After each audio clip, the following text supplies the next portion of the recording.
setia, tak pernah sedetik kau tinggalkan diriku. Hatiku teguh di dalam janjimu sampai ku melihat kuasa-Mu. Karyamu sempurna, ajaib dan mulia, penyertaan-Mu buktikan kasih-Mu kepadaku. Ku agungkan Engkau, Yesus termulia, kasih-Mu terindah selamanya.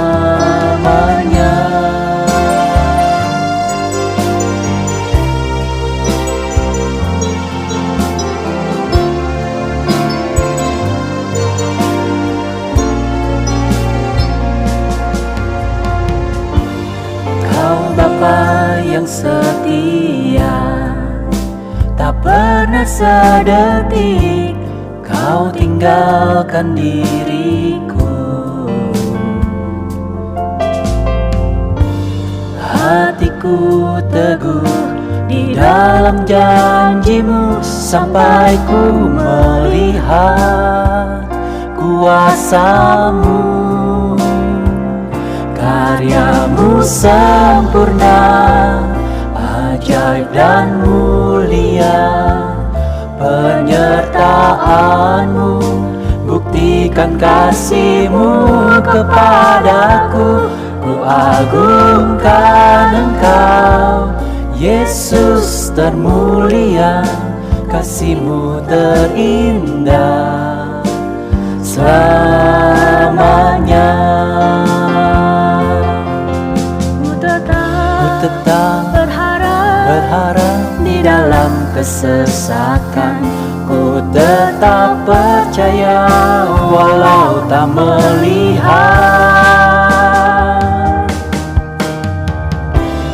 Karya-Mu sempurna, ajaib dan mulia, penyertaan-Mu buktikan kasih-Mu kepadaku. Ku agungkan Engkau, Yesus termulia, kasih-Mu terindah. Karya-Mu sempurna, ajaib dan mulia, penyertaan-Mu buktikan kasih-Mu kepadaku. Ku agungkan Engkau, Yesus termulia, kasih-Mu terindah, kasih-Mu terindah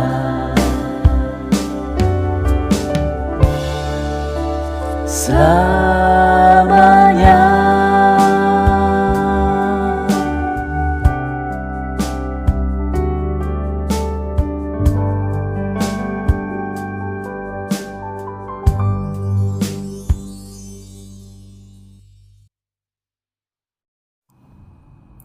Shalom saudara-saudaraku yang kekasih di dalam Tuhan Yesus Kristus. Hari ini Minggu 25 Agustus tahun 2024. Puji Tuhan. Haleluya. Kalau kita masih diberi kesempatan Tuhan hidup hari ini dan beribadah, semua hanya karena anugerah Tuhan.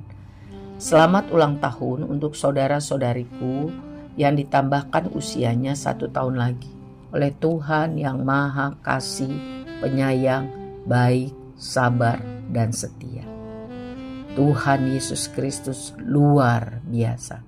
Saya doakan supaya saudara sehat rohani, sehat jasmani, tambah mengenal, tambah mengasihi Tuhan. Diberkati apa yang saudara kerjakan, supaya saudara bisa jadi berkat bagi banyak orang, bagi pekerjaan Tuhan, demi kemuliaan Tuhan. Itulah kerinduan kita, hidup memuliakan Tuhan. Saudara-saudara, hari ini kita akan meneruskan eksposisi dari Kisah Para Rasul 16. Tapi mari kita berdoa, mohon berkat Tuhan. Tuhan Yesus yang baik, terima kasih untuk kasih setiamu bagi kami semua. Kami sadar kalau kami bisa masuki akhir bulan Agustus ini, semua hanya karena kemurahan Tuhan. Kasih karunia lepas kasih karunia kami alami. Terima kasih Bapa. Bapa sangat baik. Mohon ampun buat semua dosa salah kami kepada Tuhan dan sesama kami. Ampuni kami Tuhan, ampuni kami. Kuduskan kami, karena Tuhan berkuasa dan sangat sabar dan setia. Bapa, kami mohon berkat Tuhan, kami mau mempelajari firman-Mu, biarlah kiranya Tuhan memberkati kami dengan pengertian, pengurapan yang baru, supaya kami semua dapat melakukan firman Tuhan ini. Kami mohon dengan percaya di dalam nama Tuhan Yesus. Amin. Saudara-saudaraku, mari kita membuka Alkitab kita dari kitab Kisah Para Rasul 16 sambil kita mendengarkan dengan sungguh-sungguh Alkitab bersuara. Tuhan Yesus memberkati. Paulus datang juga ke Derbe dan ke Listra. Di situ ada seorang murid bernama Timotius. Ibunya adalah seorang Yahudi dan telah menjadi percaya, sedangkan ayahnya seorang Yunani. Timotius ini dikenal baik oleh saudara-saudara di Listra dan di Ikonium, dan Paulus mau supaya dia menyertainya dalam perjalanan. Paulus menyuruh menyunatkan dia karena orang-orang Yahudi di daerah itu, sebab setiap orang tahu bahwa bapaknya adalah orang Yunani. Dalam perjalanan keliling dari kota ke kota, Paulus dan Silas menyampaikan keputusan-keputusan yang diambil para rasul dan para penetua di Yerusalem dengan pesan supaya jemaat-jemaat menurutinya. Demikianlah jemaat-jemaat diteguhkan dalam iman dan makin lama makin bertambah besar jumlahnya. Mereka melintasi tanah Frigia dan tanah Galatia karena Roh Kudus mencegah mereka untuk memberitakan Injil di Asia. Dan setibanya di Misia, mereka mencoba masuk ke daerah Bitinia, tetapi Roh Yesus tidak mengizinkan mereka.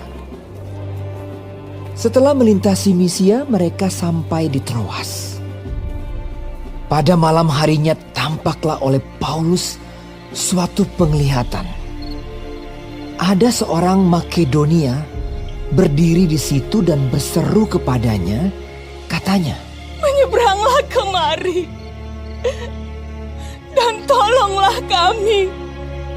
setelah Paulus melihat penglihatan itu, segeralah kami mencari kesempatan untuk berangkat ke Makedonia. Karena dari penglihatan itu kami menarik kesimpulan bahwa Allah telah memanggil kami untuk memberitakan Injil kepada orang-orang di sana. Lalu kami bertolak dari Troas dan langsung berlayar ke Samotrake. Dan keesokan harinya tibalah kami di Neapolis. Dari situ kami ke Filipi, kota pertama di bagian Makedonia ini, suatu kota perantauan orang Roma. Di kota itu kami tinggal beberapa hari. Pada hari Sabat kami keluar pintu gerbang kota. Kami menyusur tepi sungai dan menemukan tempat sembahyang Yahudi yang sudah kami duga ada di situ. Setelah duduk, kami berbicara kepada perempuan-perempuan yang ada berkumpul di situ. Seorang dari perempuan-perempuan itu yang bernama Lydia turut mendengarkan. Ia seorang penjual kain ungu dari kota Tiatira yang beribadah kepada Allah. Tuhan membuka hatinya sehingga ia memperhatikan apa yang dikatakan oleh Paulus. Sesudah ia dibaptis bersama-sama dengan seisi rumahnya, ia mengajak kami. Katanya, Jika kamu berpendapat bahwa aku sungguh-sungguh percaya kepada Tuhan, marilah menumpang di rumahku. ia mendesak sampai kami menerimanya. Pada suatu kali ketika kami pergi ke tempat sembahyang itu, kami bertemu dengan seorang hamba perempuan yang mempunyai roh tenung. Dengan tenungan-tenungannya, tuan-tuannya memperoleh penghasilan besar. Ia mengikuti Paulus dan kami dari belakang sambil berseru. Katanya, Orang-orang ini adalah hamba Allah yang maha tinggi. Mereka memberitakan kepadamu jalan kepada keselamatan. hal itu dilakukannya beberapa hari lamanya. Tetapi ketika Paulus tidak tahan lagi akan gangguan itu, ia berpaling dan berkata kepada roh itu, Demi nama Yesus Kristus, aku menyuruh engkau keluar dari perempuan ini. seketika itu juga keluarlah roh itu. Ketika tuan-tuan perempuan itu melihat bahwa harapan mereka akan mendapat penghasilan lenyap, mereka menangkap Paulus dan Silas, lalu menyeret mereka ke pasar untuk menghadap penguasa. Setelah mereka membawa keduanya menghadap pembesar-pembesar kota itu, berkatalah mereka. Katanya, Orang-orang ini mengacau kota kita ini karena mereka orang Yahudi dan mereka mengajarkan adat istiadat yang kita sebagai orang Rom tidak boleh menerimanya atau menurutinya. juga orang banyak bangkit menentang mereka. Lalu pembesar-pembesar kota itu menyuruh mengoyakkan pakaian dari tubuh mereka dan mendera mereka. Setelah mereka berkali-kali didera, mereka dilemparkan ke dalam penjara. Kepala penjara diperintahkan untuk menjaga mereka dengan sungguh-sungguh. Sesuai dengan perintah itu, kepala penjara memasukkan mereka ke ruang penjara yang paling tengah dan membelenggu kaki mereka dalam pasungan yang kuat. Tetapi kira-kira tengah malam Paulus dan Silas berdoa dan menyanyikan pujian-pujian kepada Allah, dan orang-orang hukuman lain mendengarkan mereka. Akan tetapi terjadilah gempa bumi yang hebat, sehingga sendi-sendi penjara itu goyah. Dan seketika itu juga terbukalah semua pintu dan terlepaslah belenggu mereka semua.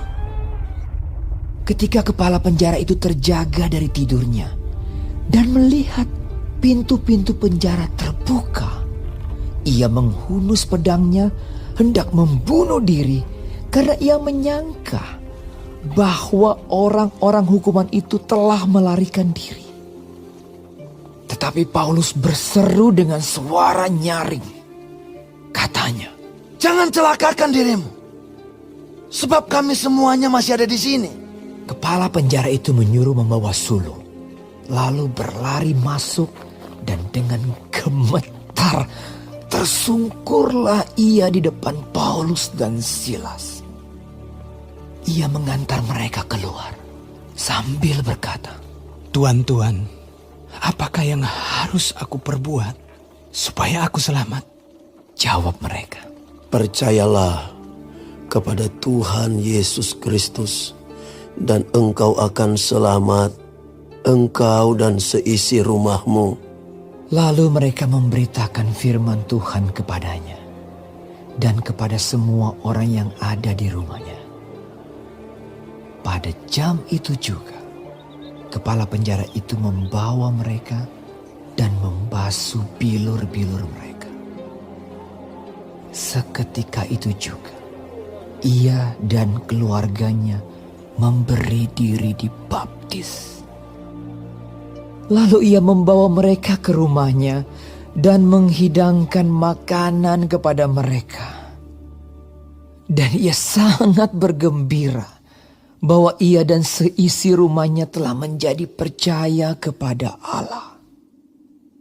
Setelah hari siang, pembesar-pembesar kota menyuruh pejabat-pejabat kota pergi kepada kepala penjara dengan pesan. Lepaskanlah kedua orang itu. Kepala penjara meneruskan pesan itu kepada Paulus.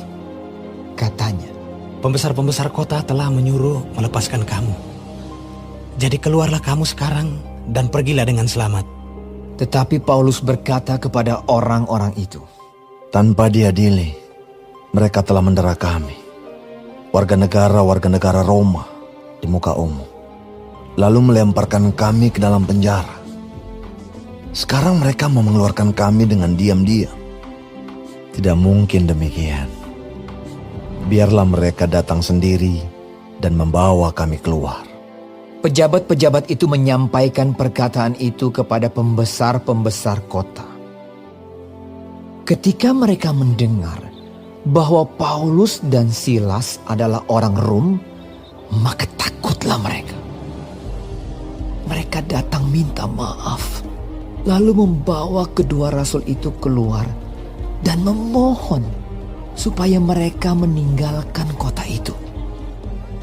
Lalu mereka meninggalkan penjara itu dan pergi ke rumah Lydia.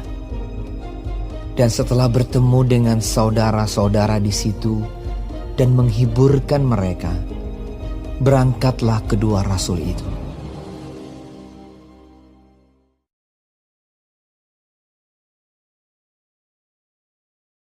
Saudara-saudara yang kekasih, kita melihat di bagian pertama bagaimana Paulus memilih Timotius untuk ikut di dalam tim penginjilannya. Paulus melihat dan mengenal Timotius sebagai anak yang terkenal baik. Terkenal baik. Karena apa bisa terkenal baik? Karena sejak kecil dia diajari firman Tuhan oleh ibunya Eunike dan neneknya Louis.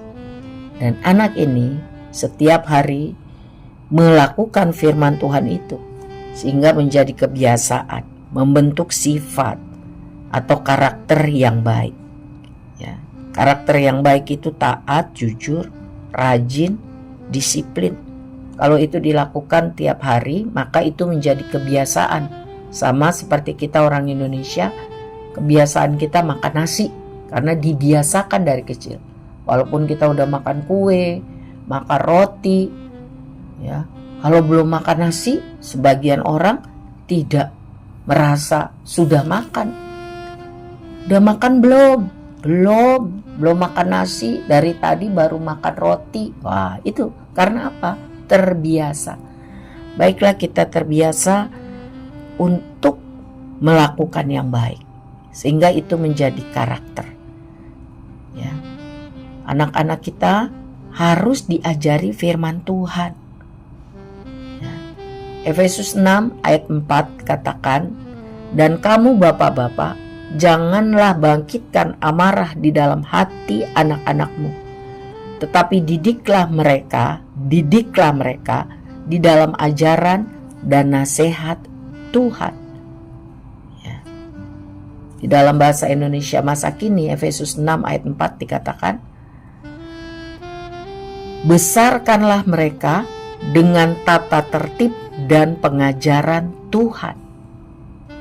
Peliharalah mereka dalam didikan dan nasihat Tuhan. Itu tugas kita orang tua. Ya. Di sini dikatakan bapak-bapak. Tetapi di dalam versi firman Allah yang hidup dikatakan, orang tua jangan terus-menerus menggusari dan mencari-cari kesalahan anak-anakmu, sehingga buat mereka marah dan jengkel, tetapi didiklah mereka dengan tata tertib yang penuh kasih, menyukakan hati Allah, dengan saran dan nasihat berdasarkan firman Tuhan. Saran, nasihat orang tua, teladan hidup orang tua harus sesuai atau berdasarkan firman Tuhan. Haleluya. Bagaimana hidup kita? Dilihat anak-anak kita, apakah sudah sesuai firman Tuhan? Kalau ya, puji Tuhan. Apakah pembicaraan kita, omongan kita, nasihat kita sudah sesuai dengan kehendak Tuhan? Kalau sudah, puji Tuhan. Kalau belum, mari supaya kita bisa diberkati dengan anak-anak yang baik. Kita sendiri pun harus melakukan yang baik. Timotius ini anak yang taat, sehingga waktu Paulus menyunat dia, karena bapaknya orang Yunani, ya, bukan orang Yahudi, supaya tidak ada halangan waktu melayani di komunitas orang Yahudi, ya. Timotius taat karena dia memang sudah terbiasa untuk taat.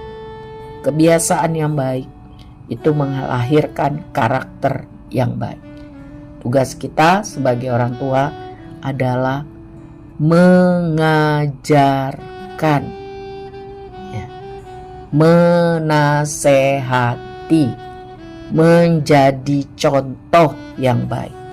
Tuhan tolong kita dimampukan untuk melakukan hal itu, ya, sehingga Timotius terpakai, ya, untuk menjadi tim penginjilan Paulus.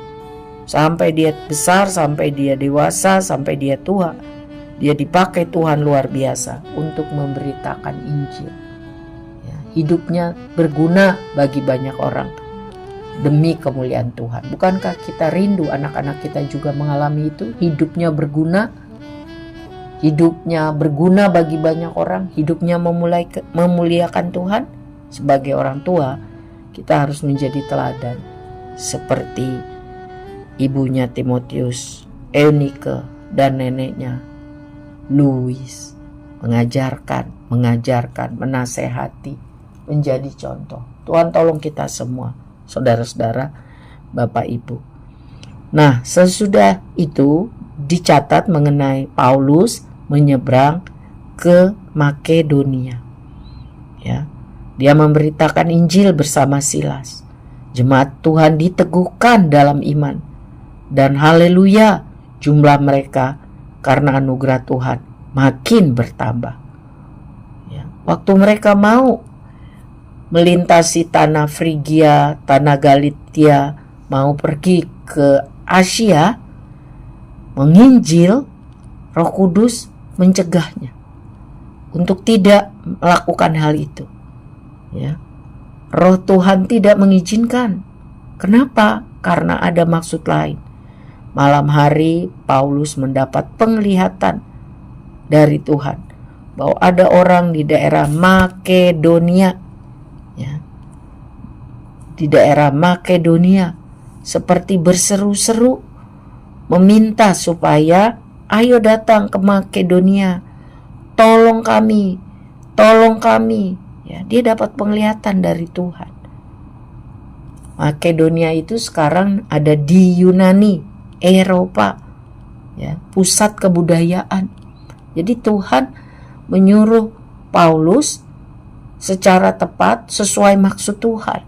Paulus menjalani penginjilan itu dengan tujuan-tujuan tepat sesuai dengan kehendak Tuhan. Orang itu memohon dengan sangat, datang kemari, tolong kami. Itu penglihatan dari Tuhan. Dan Paulus taat. Segera, ya, mencari kesempatan untuk berangkat ke Makedonia, ke Yunani, ke Eropa, untuk memberitakan Injil di sana. Ya. Saudara, demikianlah kita, ya, harus selalu cari kehendak Tuhan. Kenapa? Karena Tuhan yang paling tahu masa depan. Ya. Tuhan yang punya rencana di dalam hidup kita. Dan rencana Tuhan adalah masa depan yang baik, masa depan yang penuh harapan. Bagi orang-orang yang sungguh-sungguh mencari Dia, menanyakan kehendaknya. Jadi kita selalu bilang, kalau Tuhan berkenan, saya mau begini. Kalau Tuhan berkenan, saya ingin begitu. Manusia hanya bisa berencana, tetapi Tuhanlah penetap keputusan yang paling tepat. Jadi belajar dari Paulus, selalu tanya kehendak Tuhan. setiap hari minta Roh Kudus memimpin, menguasai pikiran kita, hati kita, rencana kita, tujuan dan cita-cita masa depan. Karena Tuhan punya rencana yang baik bagi setiap orang yang sungguh-sungguh mengasihinya, taat dan setia. Nah, Paulus sebelum sampai ke Makedonia, dia harus melewati beberapa daerah. Kali ini ya, mereka sampai di suatu tempat yang bernama kota Filipi. Ya. Apa yang mereka lakukan?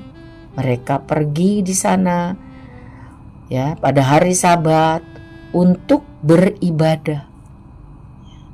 Ya, beribadah, memuji Tuhan itu dibiasakan. Ya, tidak melalaikan ibadah. Ya, jadi jangan biasa untuk males-males.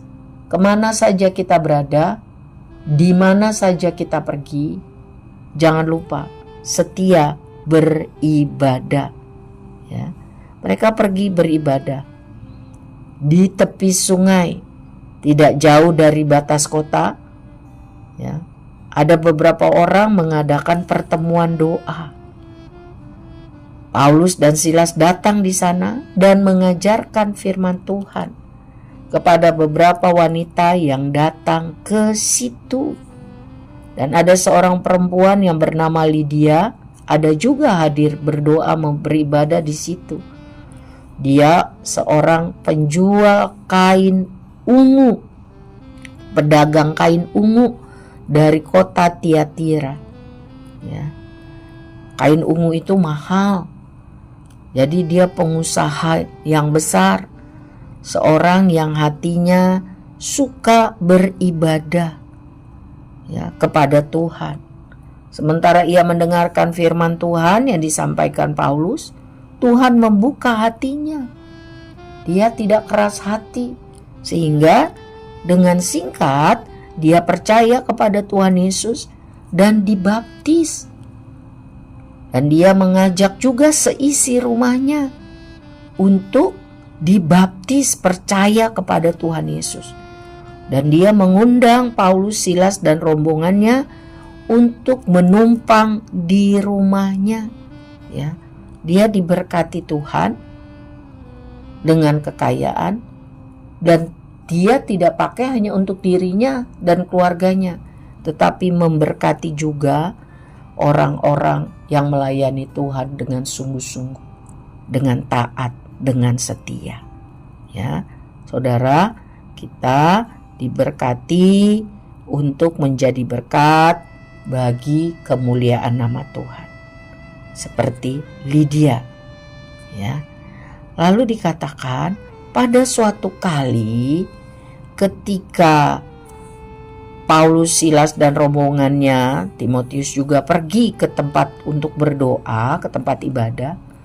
Mereka berjumpa dengan seorang wanita lain. Dia seorang hamba. Ya.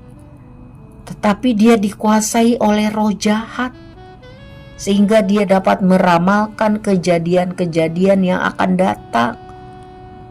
Dengan meramal nasib orang, dia seperti dukun, seperti kuamia. Wanita ini memberi keuntungan yang besar kepada majikannya, bos-bosnya. Wow, ya, ia mengikuti Paulus dan rombongannya dari belakang sambil berseru-seru, berteriak-teriak. Orang-orang ini adalah hamba-hamba Tuhan. Gitu. Mereka telah datang untuk memberitahukan kalian bagaimana dosa kalian dapat diampuni. Orang-orang ini adalah hamba-hamba Tuhan. Mereka memberitakan kepada kalian tentang jalan keselamatan. Seperti itu. Ya, terus menerus. Ya. Terus menerus. Apa yang dikatakan perempuan ini kelihatannya baik ya. Kelihatannya benar. Kelihatannya bagus, ya kan? Tetapi ingat, itu bukan dari Tuhan. itu dari iblis dengan maksud apa? Mengganggu pelayanan yang Paulus dan rombongannya lakukan. Paulus dapat hikmat dari Tuhan untuk dapat membedakan roh ini dari Tuhan atau bukan. Lalu Paulus tidak tahan lagi dengan gangguan ini. Ia berseru dalam nama Tuhan Yesus dan mengusir roh jahat yang ada dalam wanita itu untuk keluar. Dan seketika itu juga dikatakan roh jahat itu meninggalkan wanita itu. Ya. Jadi hati-hati ya, kalau kita dipuji, jangan anggap itu selalu benar dari Tuhan. Ya. Bisa saja itu dari iblis dengan tujuan kita dipuji-puji, kita jadi sombong, dan kesombongan adalah awal keruntuhan. Atau kalau nggak dipuji rasanya nggak enak. Jadi kita pengen dipuji-puji, hati-hati, jangan sombong. Ya, itu sifat yang tidak baik. Itu dari roh jahat, dan minta sama Tuhan karunia untuk bisa membedakan roh. Ya, karena bisa saja roh itu menyamar, pura-pura jadi baik, pura-pura jadi malaikat, kelihatannya memuji Tuhan, padahal tidak. Hati-hati waktu kita menerima karunia berbahasa roh. Periksa hidup kita, apakah kita itu menyimpan sakit hati, dendam, kepahitan, itu bisa menyamar. Kalau kita punya karunia roh, kita bisa membedakan ini memang benar dari roh Tuhan atau itu kedagingan, kemarahan, kepahitan, kesakit hatian, itu dari iblis. Jadi itu yang dilakukan Paulus terhadap gangguan yang dari iblis itu. Kelihatannya dari luar benar, tapi tujuannya iblis salah untuk mengganggu. Saudara, mari kita sungguh-sungguh minta dari Tuhan, dipimpin, dipenuhi, dikuasai oleh roh Tuhan. Bukan kedagingan, emosi yang akan ditunggangi oleh roh iblis. Mari kita sungguh-sungguh menjaga hati dengan seluruh kewaspadaan, karena dari sanalah terpancar kehidupan. Dan minta dari Tuhan karunia untuk membedakan roh. Ya. Jangan tergila-gila atau lupa daratan dengan pujian, atau selalu haus pujian. Orang Minahasa bilang makang puji. Kalau nggak dipuji rasanya nggak enak, nggak sejahtera. Jangan, ya. Selanjutnya ketika bos-bos majikan perempuan ini melihat bahwa perempuan ini sudah tidak bisa lagi meramal karena roh iblis yang ada di dalamnya sudah diusir keluar, maka mereka merasa marah, ya, karena penghasilan mereka yang besar hilang.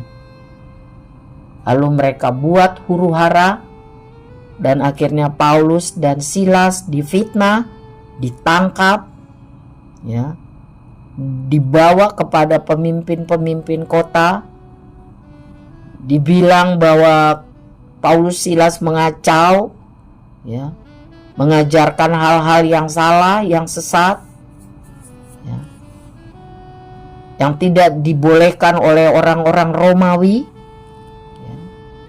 Lalu banyak juga orang-orang bayaran yang ikut mengatakan hal fitnah. Sehingga baju Silas dan Paulus dirobek dari tubuh mereka. Mereka disiksa berkali-kali, dicambuk. Karena apa? Karena memberitakan firman, karena mengusir roh jahat dalam diri seorang perempuan, ya, yang merupakan buruh dari orang-orang yang haus akan duit, kekayaan. Dia tidak peduli orang itu dirasuk setan, yang penting duit, Hati-hati ya saudara dengan ramalan-ramalan. Ya. Jangan, karena itu dari iblis. Dan hati-hati dengan sifat cinta akan uang, karena itu akar dari kejahatan.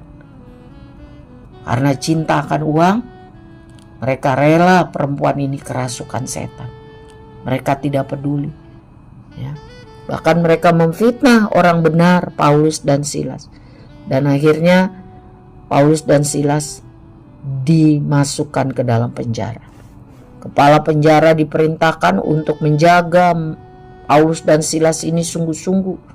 Mereka harus masuk ke penjara yang paling tengah, diikat kakinya, dipasung dengan kuat. Bayangkan saudara, kalau kita sudah dicambuk berkali-kali, baju kita sudah dirobek-robek, dilempar, masukkan ke penjara yang paling kuat penjagaannya, kaki diikat, ya, dipasung, gimana? Sakit nggak badan? Sakit. Gimana hati perasaan kita? Pasti susah, sedih. Tetapi lihat di dalam ayat 25 dikatakan, apa yang Paulus dan Silas lakukan? Kira-kira tengah malam, Paulus dan Silas berdoa menyanyikan puji-pujian kepada Tuhan. Dan orang-orang tahanan yang lain pun mendengarkan mereka menyanyi, memuji Tuhan. Bukan nyanyi lagu-lagu pilu, sedih, tetapi memuji Tuhan dan berdoa. Dan ini kuasa yang besar terjadi, kuasa Tuhan menanggapi puji-pujian. Sebab Tuhan bertahta di atas puji-pujian umatnya yang sungguh-sungguh. Kok bisa? Mereka udah disiksa, menderita karena memberitakan Injil. Kok bisa memuji Tuhan, berdoa, didengar orang? Bisa karena itu suatu kebiasaan. Bisa karena mereka tahu kuasa doa dan puji-pujian. Ya. Bisa karena Roh Tuhan memampukan mereka untuk melakukan hal itu. Ya saudara, ini kuasa puji-pujian dan doa. Ini kebiasaan yang baik untuk setiap hari mencari Tuhan, memuji Tuhan di dalam pujian dan doa. Tuhan sudah mengatakan, tidak sanggupkah kamu berjaga-jaga dan berdoa 1 jam saja? Setiap hari 1 jam saja, sebab Tuhan tahu kerinduan kita untuk hidup memuliakan Tuhan. Tetapi kita sering lemah di dalam tubuh kita, di dalam karakter kita, sehingga bukan memuliakan Tuhan, malah memperlakukan yang sama dengan orang-orang yang tidak percaya, sehingga hidup mempermalukan Tuhan. Padahal Tuhan mau saya dan saudara sebagai orang percaya menjadi terang dan garam dunia.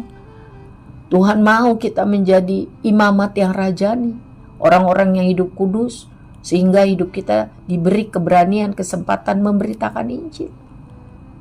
Berteman dengan banyak orang, tujuannya apa? Supaya terjadi transformasi iman, keselamatan juga bagi banyak orang. Itu kuasa orang yang sungguh-sungguh setia memuji Tuhan dan berdoa. Bukan mencari Tuhan waktu pentingnya, waktu ada kebutuhan, waktu tertekan sama masalah. Tidak. Tetapi setiap hari dengan senang, dengan terbiasa, sudah menjadi kebiasaan untuk dalam duka maupun suka berdoa, menyanyikan pujian kepada Tuhan, mencari Tuhan dengan segenap hati. Maka Tuhan melakukan perkara yang besar. Gempa bumi yang hebat terjadi sehingga penjara itu menjadi goyang. Dan seketika semua pintu, semua ikatan, semua belenggu terlepas. Haleluya. Kalau kita ingin mengalami mujizat Tuhan, mari kita setia berdoa dan memuji-muji Tuhan. Doanya itu doa dengan iman, bukan doa keluhan, tangisan, meminta terus, tetapi memuji Tuhan karena percaya Tuhan hebat, Tuhan baik, Tuhan berkuasa, Tuhan sanggup, Tuhan setia, Tuhan pemegang otoritas. Baru sudah itu berdoa, menyembah Tuhan, memohon apa yang kita butuhkan, dan menyerahkannya itu semua kepada Tuhan. Maka terjadilah mujizat. Dan ketika kepala penjara itu terbangun dari tidurnya, dia sudah lihat bahwa semua pintu penjara terbuka. Dia mau bunuh diri karena dia pikir orang-orang hukuman telah kabur lari semua. Nah itu kenapa dia mau bunuh diri? Karena dia hilang pengharapan. Dia pikir, wah besok saya dibunuh nih sama penguasa-penguasa kota, diadili, dihakimi. Dia tidak punya pengharapan. Jadi dia putus asa melihat keadaan, kenyataan. Itu saudara.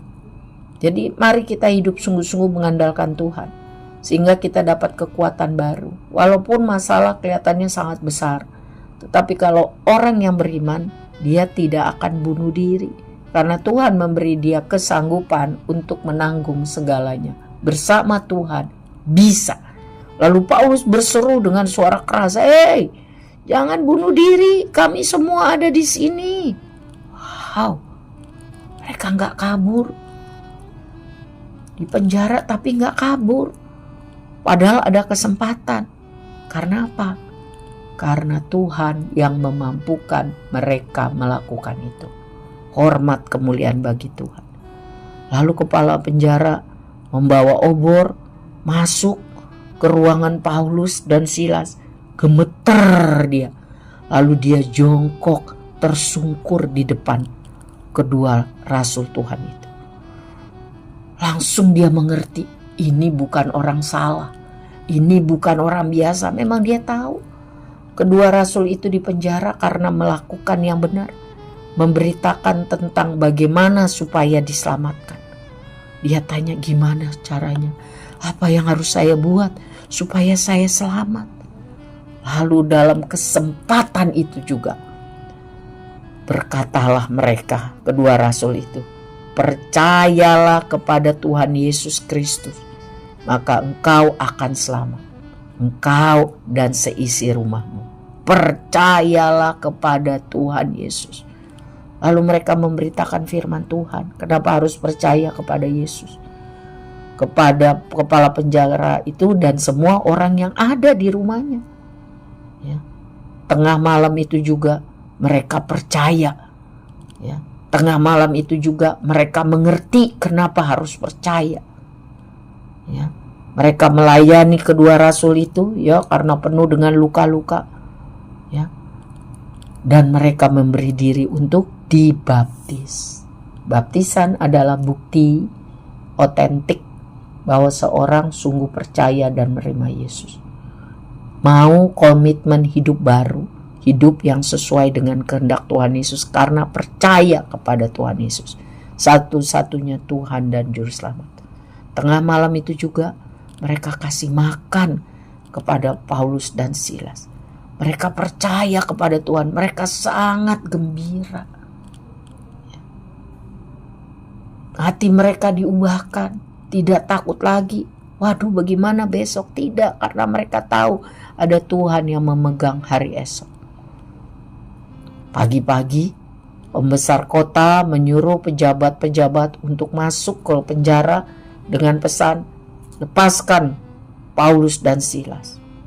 Lalu dia bilang kepada Paulus dan Silas, aku disuruh melepaskan kalian. Keluarlah kalian sekarang, pergilah dengan selamat. Tapi Paulus bilang, oh tidak, kami ini warga negara Roma. Kami sudah diadili, didera, dipenjara tanpa pengadilan yang adil. Sekarang mau mengeluarkan kami diam-diam. Oh gak bisa. Biar pejabat-pejabat itu datang sendiri ke sini minta maaf sama kami. Wah, ketika pejabat-pejabat kota itu mendengar bahwa Paulus dan Silas adalah orang Roma, ya, kewarganegaraan Roma karena mereka dilahirkan di daerah Kilikia, itu daerah Roma. Takut mereka karena salah.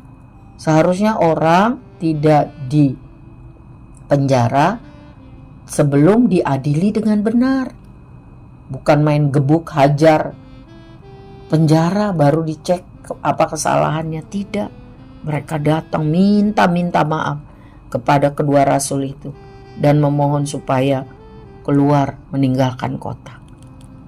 Mereka meninggalkan penjara itu dengan terhormat, pergi ke rumah Lydia. Di sana dijamu, karena sekali lagi Lydia diberkati Tuhan untuk menjadi berkat bagi hamba-hamba Tuhan yang taat dan setia ini. Hamba-hamba Tuhan yang benar, yang memang benar melakukan firman Tuhan, tidak bermaksud yang lain, tidak bermaksud mencari uang, keuntungan. Hati-hati ya dengan pengajar-pengajar hamba-hamba Tuhan palsu.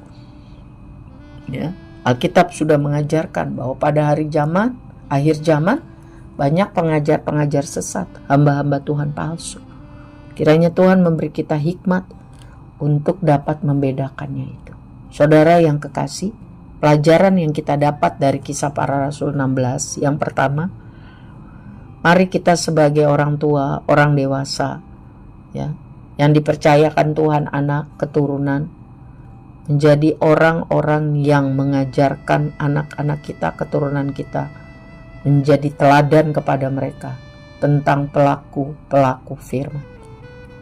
Sehingga anak-anak kita terbentuk dari kecil menjadi orang yang takut Tuhan. Sehingga anak-anak kita bisa dipakai Tuhan menjadi berkat bagi banyak orang demi kemuliaan Tuhan. Ini yang dilakukan ya oleh ibu dan nenek Timotius. Tidak diketahui mengenai ayahnya ya. Tetapi seorang ibu, seorang nenek dapat mempengaruhi besar, punya pengaruh yang besar kepada anak cucunya. Lakukan itu ya. Jadi teladan yang benar bagi keturunan kita. Dan seorang ayah juga tadi di dalam Efesus 6 ayat 4 dikatakan harus belajar untuk bisa mengajar anak-anaknya dengan baik, menasehati dengan baik, jadi teladan yang baik, supaya anak-anak dari kecil terbiasa untuk melakukan yang baik sehingga sampai besar terkenal baik. Sangat bermanfaat kalau kita bisa terkenal baik ya, atau famous dalam bahasa Inggris, terpakai. Saudara, kita tidak akan mau pakai orang yang terkenal buruk, bukan? Kita tidak akan mau berteman dengan orang yang terkenal buruk, bukan? Tapi kita suka berteman, bersahabat, melakukan transaksi, ya, negosiasi dengan orang yang terkenal baik, taat, dengar-dengaran, jujur, rajin, disiplin, berintegritas. Itu tugas orang tua, menjadi teladan dan mengajarinya. Sampai kapan? Sampai Tuhan mengangkat nyawa kita. Itu tugas orang tua, untuk menjadi teladan yang baik. Hati-hati dengan mulut kita, hati-hati dengan sikap kita, karena sikap kita itu lebih jelas dari apa yang kita katakan. Anak-anak mengingatnya itu. Jadi lakukan yang baik. Yang kedua, kita lihat bahwa kita harus selalu bertanya kepada pimpinan Tuhan sebelum kita merencanakan sesuatu. Tanya Tuhan. Sebab itu miliki persekutuan yang erat dengan Tuhan setiap hari. Minimum 1 jam cari Tuhan. Sehingga dalam keadaan senang maupun susah, kita sudah terkoneksi dengan Tuhan. Ya, itu ya. Selanjutnya, mari kita membiasakan diri setia beribadah. Di mana saja kita berada, mari kita sungguh-sungguh setia beribadah. Sekarang sudah tidak ada halangan lagi ya untuk kita bisa datang on-site beribadah. Tetapi kalau misalnya saudara karena tugas, tanggung jawab, atau karena sakit tidak bisa pergi beribadah, fasilitas online tersedia dan Tuhan memberkati saudara. Tetapi ibadah berkumpul bersama itu menolong kita untuk mengenal saudara yang lain. Tak kenal maka tak sayang, dikenal maka disayang, didoakan, ya, dikasihi, ya. Jadi jangan biasa melalaikan diri dalam ibadah. Selanjutnya yang kita pelajari lagi, hati-hati, jangan ikut-ikut ramalan-ramalan, ramalan bintang, ramalan kuamia, ramalan nasib. Hati-hati, itu dari iblis, ya. Jangan main-main dengan itu. Di dalam nama Tuhan Yesus, kalau saudara pernah lakukan, putuskan itu, minta ampun nama Tuhan, dan jangan lakukan lagi. Jangan buka celah pada iblis, karena iblis itu mau mencuri, membunuh, dan membinasakan, mencuri damai, mencuri firman Tuhan yang kita sudah diajar dari kecil.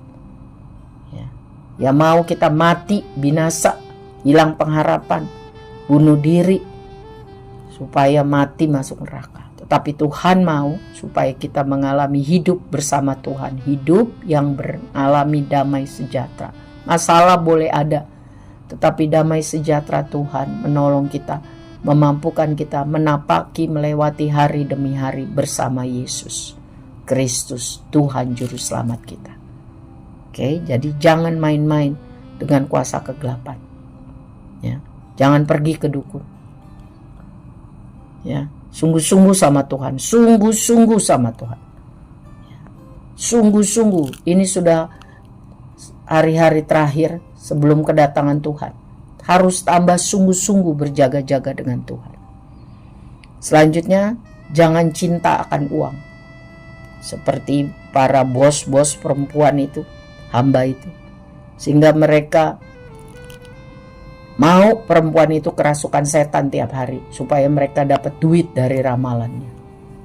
Itu karena apa? Cinta akan uang, sehingga menghalalkan, mengizinkan anaknya untuk melakukan yang jahat, istrinya melakukan yang jahat, suaminya melakukan yang jahat, dirinya melakukan yang jahat demi uang. Ingat saudara, akar segala kejahatan adalah cinta akan uang. Memang kita perlu uang, tapi kita jangan diperbudak oleh uang. Jangan, ya. Lakukan yang benar. Lakukan yang benar supaya Tuhan menguasai hidup kita, bukan iblis yang menguasai hidup kita. Lakukan yang benar, lakukan yang sesuai firman Tuhan. Tuhan mau kita semua menjadi pelaku-pelaku firman. Jangan gila atau diperbudak oleh uang. Selanjutnya yang kita lihat bahwa kita harus memuji-muji Tuhan senantiasa dan berdoa. Sebab puji-pujian dan doa yang sungguh-sungguh itu besar kuasanya. Sekali lagi, doa dan puji-pujian yang sungguh-sungguh itu besar kuasanya. Bagaimana? Apakah kita sudah sungguh-sungguh berdoa dan memuji Tuhan setiap hari? Bagaimana dengan waktu kita dengan Tuhan setiap hari? Apakah sudah 1 jam? Ini bukan permintaan saya atau permintaan organisasi. Ini pendapat Tuhan Yesus sendiri waktu dia sebelum ditangkap di Taman Getsemani. Ketika murid-muridnya tertidur terus, sementara Tuhan berdoa. Tuhan bilang, tidak sanggupkah kamu berjaga-jaga dan berdoa 1 jam saja? Jadi kalau kita mau kuat di dalam Tuhan, semangat di dalam Tuhan, bergembira di dalam Tuhan, kuncinya itu. Setiap hari harus mendisiplin diri sungguh-sungguh, berdoa dan memuji-muji Tuhan.